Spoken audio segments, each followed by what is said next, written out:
Merci, Madame la Ministre. La parole est à Monsieur François Pupponi pour le groupe Liberté et Merci, Monsieur le Territoires. Président. Ma question s'adresse au ministre de l'Économie et des Finances.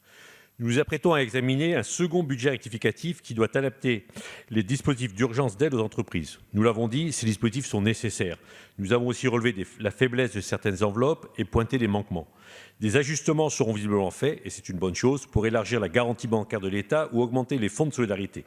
Ces évolutions sont d'autant plus nécessaires que les difficultés demeurent sur le terrain pour l'accès aux entreprises aux prêts garantis, souvent compte tenu de l'attitude des banques, aux fonds de soutien, au chômage partiel. Il y aura dans un futur proche que nous souhaitons un plan de relance et nous estimons qu'il devra privilégier les dimensions sociales, environnementales et de souveraineté économique. Par contre, entre le plan d'urgence et le plan de relance que vous nous proposez et que vous mettez en œuvre, il manque à votre arsenal un plan de sauvetage pour les secteurs les plus impactés, ceux concernés par plus de 4 mois de fermeture, l'hôtellerie, la restauration, la culture et l'événementiel.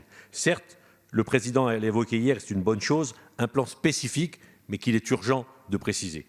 Plusieurs questions sur ce plan. Comportera-t-il des annulations de charges, des aides pour les loyers et sur la méthode? Allez-vous faire le choix de concerter les acteurs économiques, les organisations, les parlementaires, mais aussi les collectivités territoriales et locales? En effet, souvent dans les territoires ruraux, ce sont elles qui, depuis des années, ont permis à ces petits commerces de voir le jour et de survivre. Avec leur disparition annoncée, ce sont aussi 30 ans d'aménagement du territoire qui s'écroulent. Enfin, pour sauver ces entreprises, nous considérons indispensable que la perte d'exploitation soit enfin couverte.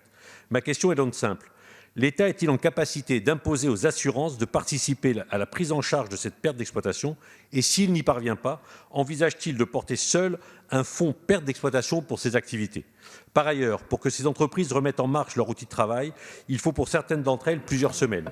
Pour celles qui sont tributaires de la saison estivale, et elles sont nombreuses, l'annonce de leur réouverture ne devra pas tarder. Dans le cas contraire, il faut se préparer à une année blanche ou plutôt à une année noire. Merci, Monsieur le député. La parole est à Madame Agnès Pannier-Runacher, secrétaire d'État auprès du ministre de l'Économie et des Finances. Merci, Monsieur le Président, Mesdames et Messieurs les députés, Monsieur le député Pupponi. Vous l'avez dit, il y a un plan d'urgence qui aujourd'hui fonctionne et permet justement d'accompagner un certain nombre d'entreprises. J'ai cité le chiffre tout à l'heure, 900 000 entreprises qui d'ores et déjà sont rentrées dans ce plan s'agissant des TPE. Et il y a un plan de relance qui est en préparation. Entre les deux, il va falloir accompagner des entreprises qui sont en grande difficulté parce qu'elles n'ont pas de chiffre d'affaires, peu de perspectives de chiffre d'affaires dans les 4 mois qui viennent et une difficulté à faire face à leurs charges fixes. Et c'est à ça que nous travaillons aujourd'hui. Comment y travaillons-nous? D'abord, nous avons élargi les conditions d'accès des entreprises qui ont des situations financières fragiles. Je pense aux entreprises en difficulté, je pense aux entreprises qui ont une notation Banque de France inférieure et donc supérieure à 5+, c'est-à-dire qu'ils sont en moins bonne posture de notation que 5+, de façon à ce qu'elles puissent, elles aussi, avoir accès à ces dispositifs. C'est une négociation que nous avons eue avec l'Union européenne et ce sont des éléments que vous allez être amenés à voter dans les prochains jours. Je vais également dire que nous avons activé une enveloppe d'1 milliard d'euros.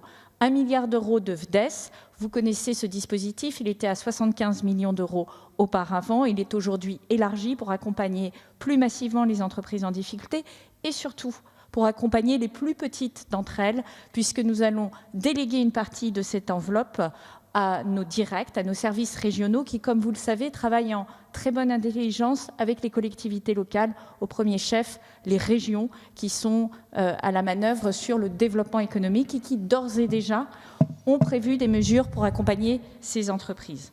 Enfin, s'agissant de l'ouverture, nous préparons la réouverture. Comme l'a dit Muriel Pénicaud, chaque activité a son plan de réouverture et les restaurants, l'hôtellerie n'y échapperont pas. Ils ont déjà commencé à travailler. Ça ne sera probablement pas tout de suite, mais nous y travaillerons le temps qu'il faut.